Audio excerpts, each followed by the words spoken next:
Oh dear, my friends, I believe that I've made a colossal mistake. I went AFK. I went AFK for far too long. There's too many froggies here. This, my friends, is the location where 3 different biomes for the different types of frogs can be hatched from tadpoles, and I've set up a simple little breeding area. Now, what you want from this is tadpoles, but eventually those tadpoles then grow up into frogs, which means the herd is going to need culling from time to time. But I have all of the slime balls in the world from my slime farm, and we can go absolutely mad here and just breed them like crazy. Let's do that. Oh my god, look at all the frog spawn that we've got right here. Loads of the stuff. Now, the reason that I've done this is obvious, not only for myself, but other hermits. They can come over here and easily get their hands on some tadpoles. And we need some to fix our frog farm, but there's something else I need to do as well. There is a quest for getting the green frog's head, okay? And I've got 5 of them over here, and I believe they have a 25% chance of dropping. So please forgive me for my sins. No one wants to see the murdification of frogs. And I thought for a second I saw the head drop, but no. That time we... Oh, they all died! Ah! Oh, that'll be the sweeping edge. But look, we got one. Okay, they didn't die for nothing. Oh, gosh. I'm having flashbacks to Xisuma again. Hey, you're not Xisuma. I'm the real I am. Xisuma. What do you Come mean on. you're Xisuma? That's I was not here right. first, so I I'm don't think he's had a Xisuma. skin as Orange flash is as his this one favourite before. colour. I'm green, You're not just me. like Come the on dino. now. Aha! I knew it was in here somewhere. Green frog heads. Ooh, and for this one, we get a whole stack of diamonds. Don't mind if I do. And now we must say goodbye to this glorious face. Wait a minute, this isn't how this works. That's more like it. Look at this. I'm gonna be running out of space. So I got this one earlier today, did another advancement. We've also got to turn in the Alley Breeding Sanctuary one. And now we're doing fantastic. And a quick number crunch later. We're still in the lead. We're going to do this, my friends. We're going to win. I came back over here to catch them hatching and put them up here, and I just can't keep up. Like, every time I look back down again, there's more and more tadpoles. So I am tying up a few loose ends over here. And I've got a ton of tadpoles to show for it. But some of those were hatched into beautiful 4-legged beasts. And because of this, our farm has been repopulated, but also redesigned, as you might notice. It's now got a roof. And shout out to Unirybit for sharing this with me. So the roof stops the frogs from jumping, and it allows the magma cubes to still spawn on the inside, as you can see right there. And so with this, we shouldn't lose any more frogs because they've been taking damage from jumping too high and then slamming themselves down into the ground. So the half slabs of the roof are just half a block above the powder snow. It stops the frogs from jumping up and down, which means they also don't go into the powdered snow. And I think there's 6 of them each in total inside of here now. And currently we got more of these frog lights than I'm ever realistically going to use, but we're just over here tying up a loose end. So now this farm is officially finished. So loose ends and administrative duties, that seems to be the theme of the episode so far. And here's one that is actually both. Yes, allay duplication. I have updated the server for several things, and one of them is a mod that adds allay duplication. I mentioned it last episode, but we agreed to add a mod that gives us the allay duplication feature, which is of course a part of 0.1 and 0.2, the 1.19 update, and I've been at it. And the only difference is they don't have the dancing animation because that's sort of not in the game, but otherwise it works all the same. And you, my friend, you've managed to escape. So later on, I plan on meeting up with Corrales again so we can finish our adventures transporting the allays to the sanctuary, but some of them will actually need to stay in this area because we are going to change our filtering system. This is one of our loose ends. We're actually going to rip out all of this stuff and replace it with a filtering system that uses the allay mob to filter out non-stackable items. And change it has, although I'm not finished here. I was supposed to put these cauldrons up the top. Yes, one of the downsides of our little allay setup here is that we have to space each of these out one by one. And that melody that you're hearing is something that I just set up since we need to activate note blocks to keep the allays dropping off their items I've got a feeling you're actually supposed to keep all of these note blocks powered at the same time. It was actually some time ago that I figured out this design. Aha, they didn't make any sound? Oh, there we go. That does not sound any good now. So yeah, we don't want the allays to forget, and I guess that just means when you're in here, it's going to be a little bit noisy. So I am not looking forward to this next bit, but it might be a little bit easier than you would suspect. We've got to get the allay in the cauldron with a wall block on top of it. I might get lucky and be able to place it, but more likely I might end up with a setup with like a piston pushing it down. But let's go and find ourselves... Oh, you're so close. Yes, come to me. Hi, redstone. No! Dang! Oh, you were teasing me. Okay, you've got redstone now. So if I come over here and chuck a piece of redstone in there... the hopper below picked it up straight away. Okay, so temporary remedy. Chuck that in there and it won't get picked up. Dude, the redstone's over here. Are you coming for it now? Oh, yeah, look at that. That's... Oh, wait, you chucked it back in. You going to pick it up? I got a feeling this is going to be rather tricky. So I placed additional blocks around the... Oh, that's the way. Power it. Aha, you're kind of inside the block and I need you to be lower down. So once again, it hasn't been pushed into the cauldron because of the hitbox of it and the cauldron need to like be perfectly aligned. And hey presto, something happened. Okay, now it's very important that I break the sticky piston so that that block can stay there.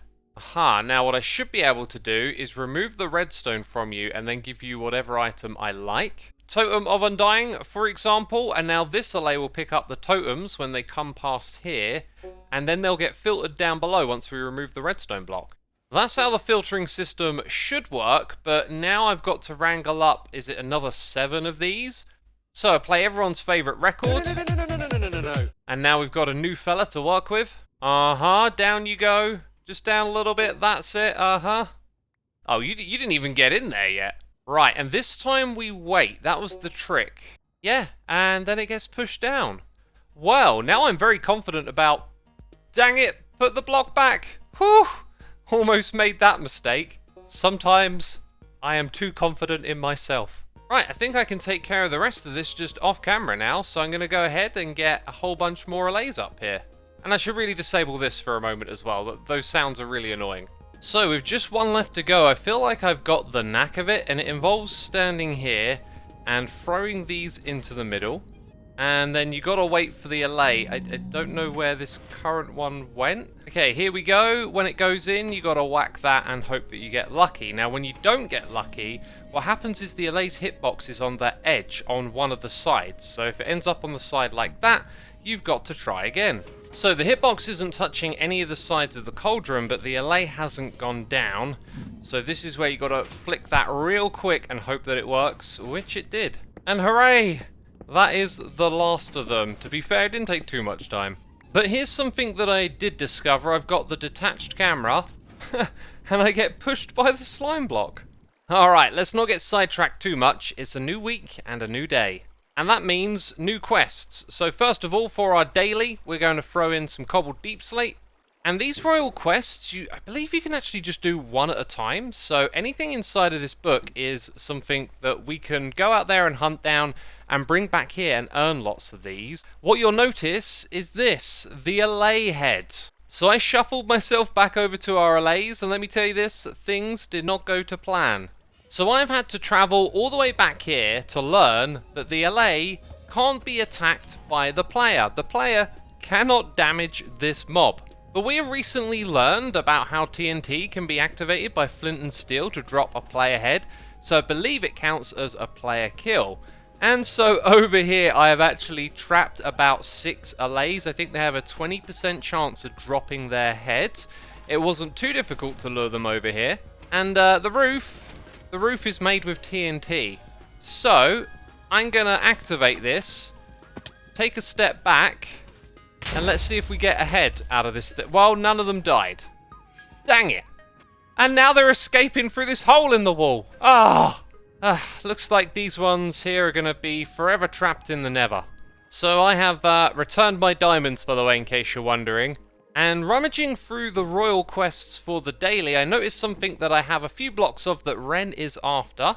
And that is the smooth stone diamond ore block. So yeah, 2 more shards for us. So the next thing to do was to go into a test world and figure out what had gone wrong. And strange enough, the allay died from me blowing it up with TNT. Now this was on a creative world, so I thought, oh, let's try it again in 1.19.2. And guess what? It's the same thing over again. So what was the difference I didn't initially notice? The allays I attacked weren't holding items. So once again I've lured them inside of our obsidian box, but then I've been able to click on them through this gap to take away the item. Now this place is currently an absolute mess because Keralis is over here running the raid farm at the moment, so loads of items are coming through. And if I plop myself down right here and zoom in, you can kind of see in that big pile of items that some of them get picked up by the allays. Okay, here comes another one. It's kind of hard to see.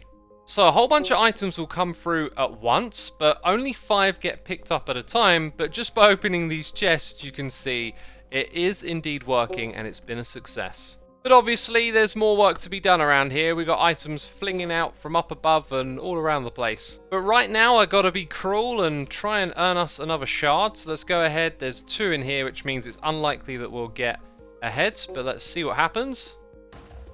You certainly survived. Don't know about the other one. Hey, and we got ahead with that. Oh, look at me now. Don't I look gorgeous? Oh, and we got another hole in the wall. Let's patch that up. I'm gonna guess one survived because of its proximity to the explosion. So if you wanted to do something like this on a larger scale to produce more of those heads, then I don't know. I have to think it through a little bit more.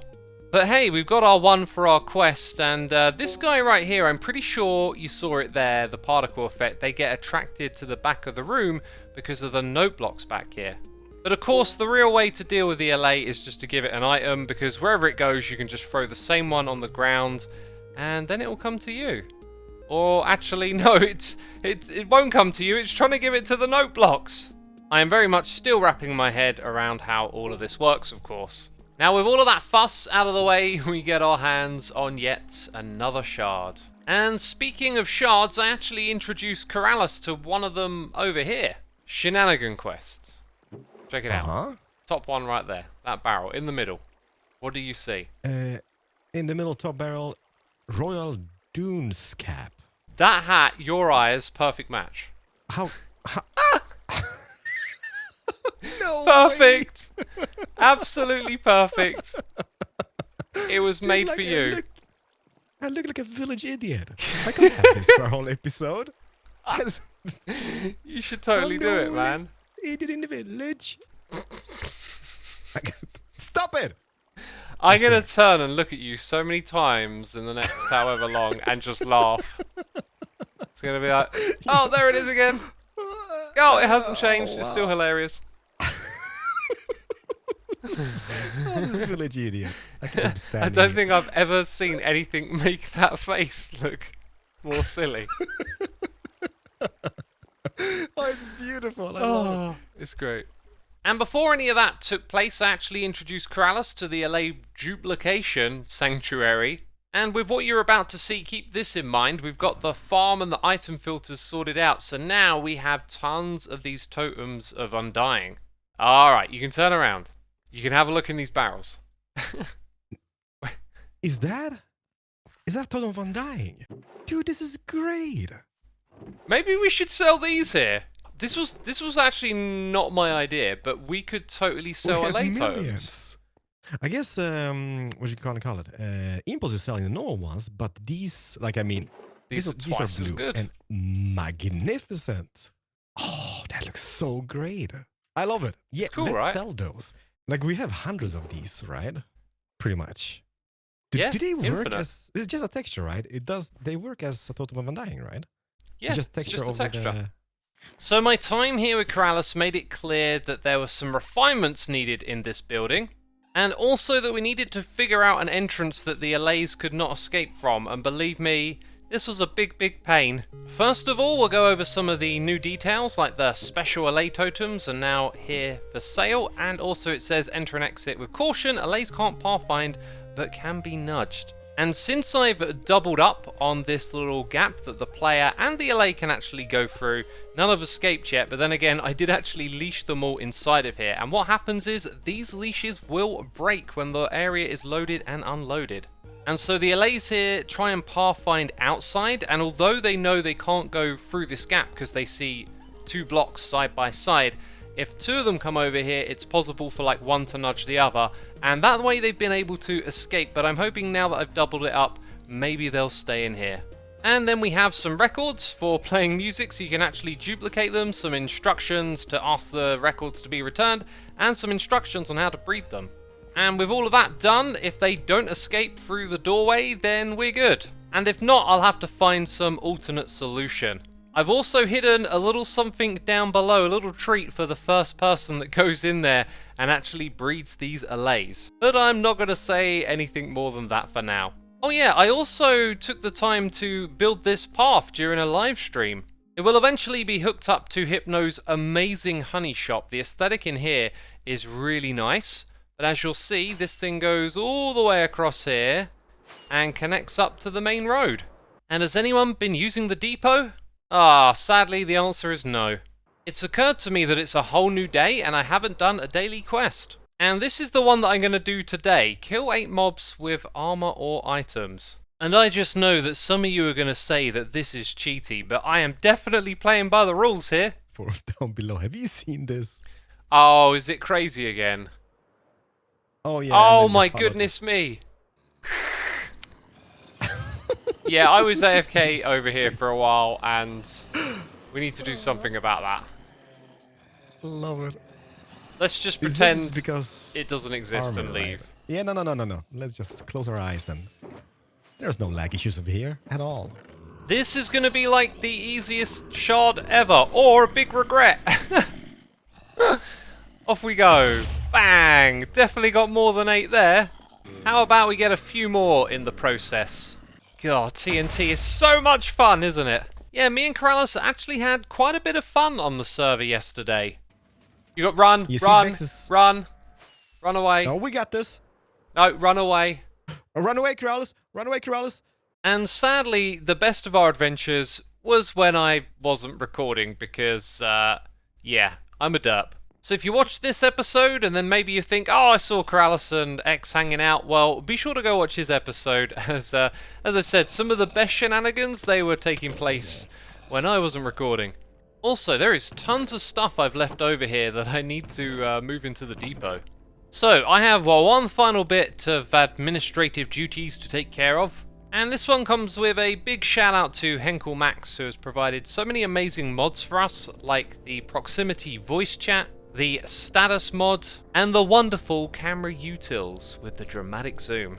And there's a whole bunch of other cool things that Henkel has provided to us through mods, but this next one is kind of a solution for the equivalent of having a notepad about your Minecraft world.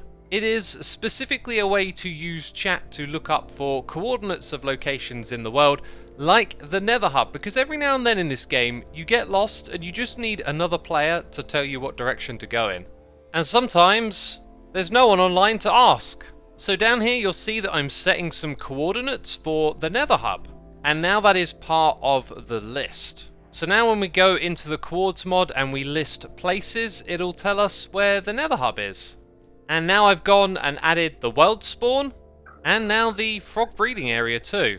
And the world will have many more useful locations that you might just want to look up rather than referring to a list of coordinates that we bookmarked somewhere. So now we can do this in game, but I just need to scratch my head and think of other places to be added. So if you can think of any, be sure to leave a comment down below.